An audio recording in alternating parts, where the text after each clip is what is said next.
What's cracking, guys? Omar Yusuf here, back with another video. Back today to talk about a new study. I have to shout out quickly MOMMA'S Monthly Application in Strength Sports, started by Greg Nuckols, Mike Zordos, and Eric Helms. This study is going to be relevant for all my natty bros out there that put self-imposed limitations on themselves because they think they might have bad genetics. We're going to talk about the reality of your genetics and what it means when it comes to your physique. You see, there was a recent study done when it comes to aerobic exercise measuring expectancy, so what people feel they're capable of when they have a certain amount of information. And sometimes some information can be bad. Here's what I mean.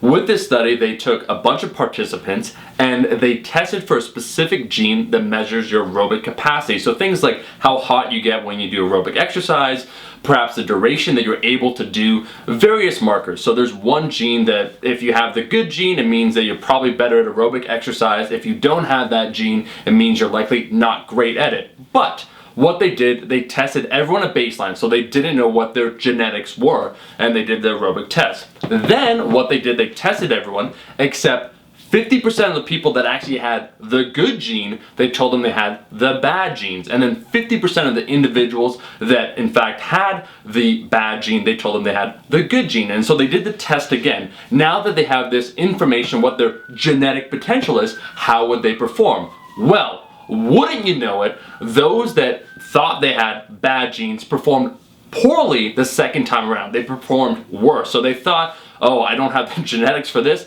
Their aerobic test was worse. So they set about both from a physiological markers where they're testing their actual aerobic test, and then how they felt, how hot they're getting every 2 minutes, things like that. They performed more poorly on both of those markers. So both how they felt and then how they actually performed. Those, on the other hand, that were told they had good genetics, even if they didn't have good genetics, well, their actual performance was pretty much the same. How they felt about it was a lot better. So they reported that they weren't getting as hot as quickly, that they were able to go longer, all these various markers. And that's all based upon what they were told, not their actual genetics, what they were told. And see, my larger point with this video is that sometimes we could put these self-imposed limitations. I don't know what your genetics are. You don't know what your genetics are. In fact, your starting baseline, they've shown once again that even if you don't have a lot of muscle mass to start when you start exercising, that's not a good predictor of your overall physique, what you can build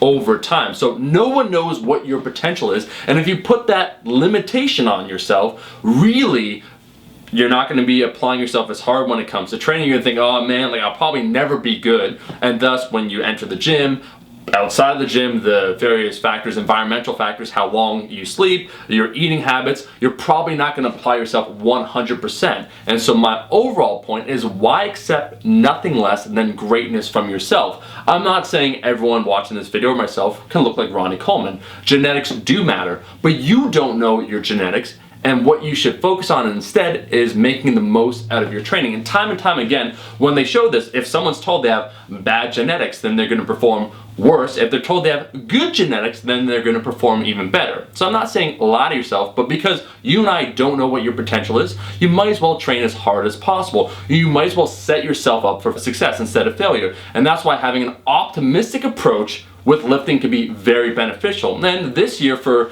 2019 and for the last half of 2018, when I had a little bit of that hernia situation, I decided to focus on my upper body, and now the gains are happening and I'm really focusing on the upper body. But I thought to myself, you know, I've reached a certain point in my training career. Is this it?